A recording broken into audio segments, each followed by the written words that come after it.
Welcome back to Sidewalks Entertainment. Our East Coast correspondent, Darren Paltrowitz, talked to rising director Brandon Slagle, who is best known for his films such as The Black Dahlia Haunting, House of Manson, Crossbreed, The Dawn, Attack of the Unknown, Frost, and Arena Wars. Brandon started his career not as a director, but as a heavy metal vocalist. He then went on to appear as an actor in numerous feature films and television programs. Darren asked him about being in music and then directing. Your background as a touring musician, I'd have to imagine that it prepared you for being a director, writer, producer, on-set guy in the best of ways, and that when you're an opening act, you are starving. The stuff that's on your rider, generally you're not going to get it.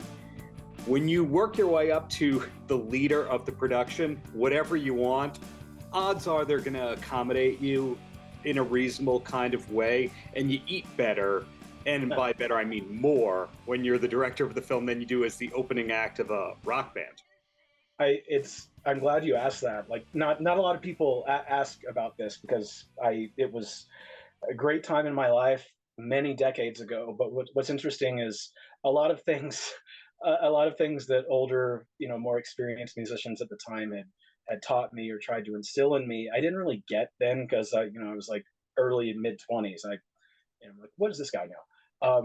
But a lot of the things I've come to appreciate more now that I learned back then than I did, when it was most important for me to use it. It's just a lot of things about how to navigate business and people that I was able to carry over that make a lot more sense as an older person now than as a, strapping young lad. An amazing thing to me about your credits is most people, you look at their IMDb and they have one project coming up. And for you, 4 upcoming, including this film that we're talking about, where you're the director. And in 2021, I think you had 4 films out. It's incredible to me how you're able to juggle multiple projects at once where you wear multiple hats. How? Are you a big checklist calendar person? Are you a big delegator? I should be, but I kind of do it as it comes at me. I was really lucky in the past couple of years. I had a lot of projects that were canceled during COVID. Or before, a month or so in, the producers were just like, this is not going to happen. So I didn't direct anything for a while. I was doing post-production for another company, and I got really fortunate that the beginning of 2001, I started getting hired for all these various movies. Mm-hmm. And there was 1 and 2, and I directed 4 within the calendar year of 2021.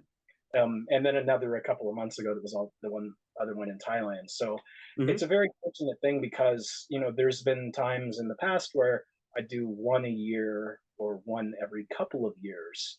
So I hope that the momentum continues because it can very easily pulled out from under you.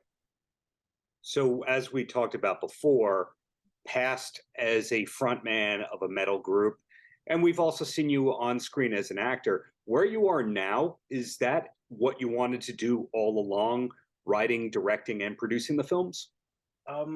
It's interesting. I knew that it's something that I was interested in, that I wanted to do, but I didn't know that I would abandon acting entirely.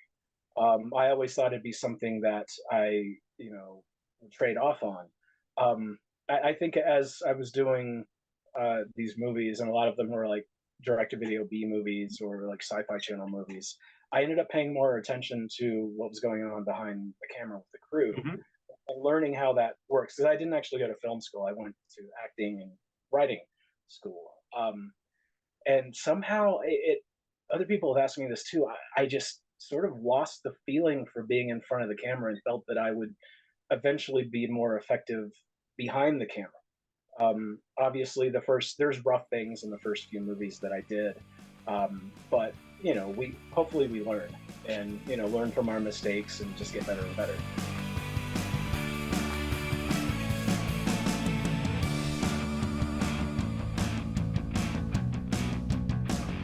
Saipan is one of one of the first movies where I feel like the vision that I had in terms of like the shooting style and the heart and the emotion in the story is what I intended to do when we started shooting.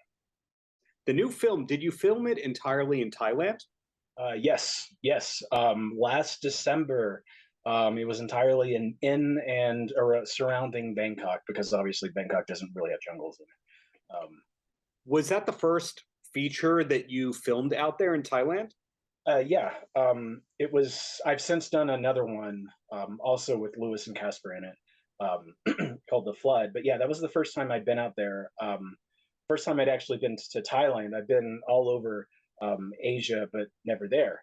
Mhm. And I loved it. The producer, Damon Hillen, actually has a partnership with a company called Benetton and has done a number of films in Thailand over the past 7 or 8 years. So it was great that we were able just to kind of hit the ground running, since he already has a network of people there. Now, that's great that you had the people on the ground there. Did you have any fear about filming in another country? Because let's face it, jet lag, it's not the food that you're eating every day. Other people, those same kind of concerns. So the food I look forward to, and Oh, there's always a little bit of there's a usually a week or so where you're kind of in a transition period, getting used to the different spices and things. But I always welcome that. Plus, if I'm trying to lose weight, it's good too. Um, wow, I just totally went on a tangent there. no? Also, the jet lag is interesting because usually I've had jet lag going the other way, like towards Europe. And then I'll get it like coming back from Asia, but not going to. I think I actually slept 24 hours after I thought I was all good. I'd been there, for about half a day, and then I'm just out. And the same thing happened on the second movie too. Hmm. And it's another cool thing about your career is you've been able to work with your wife on a variety of projects. Is she part of any of the upcoming films that you're attached to? Yes, she's in the other one that I did in Thailand, The Flood, which is the same company, the same production company as Battle for Saipan. Hmm. Also, she produced another one I did with Lewis called Breakout, which we actually shot a month before Saipan, but comes out this coming spring, which is sort of a Rambo First Blood meets Die Hard in a prison type movie with Lewis as the Rambo type figure. And I specifically say First Blood because those other movies are a little different, so it's more of a like survival action movie. Hmm. And yeah, there's other things that we have in development that hopefully get going pretty soon. Looking at your filmography, there's a lot of darker stuff. It's not always horror, sometimes it's action, thriller, ranges in terms of the genres. Not a lot of comedy. Do you think eventually in the comedy space we'll see some of your work? I've tried. There's this movie I did a few years ago called Crossbreed that was supposed to be a sort of not really a satire, but nostalgia trip for like 80s action movies, like canon movies and stuff like that, stuff I grew up on. It has a lot of comedy in it that I thought was funny, but audiences did not think it was funny. So, so maybe in the future, I can see more what people responded to. But as far as a straight comedy, probably not. Maybe something like Lethal Weapon, or something that kind of like tongue-in-cheek humor, or a character that's like a foil for another. But straight comedy, I don't know. Maybe when I can't run around like a crazy person on set. There you go. Thank you, Brandon and Darren. You can check out his film Battle for Saipan on digital and on demand.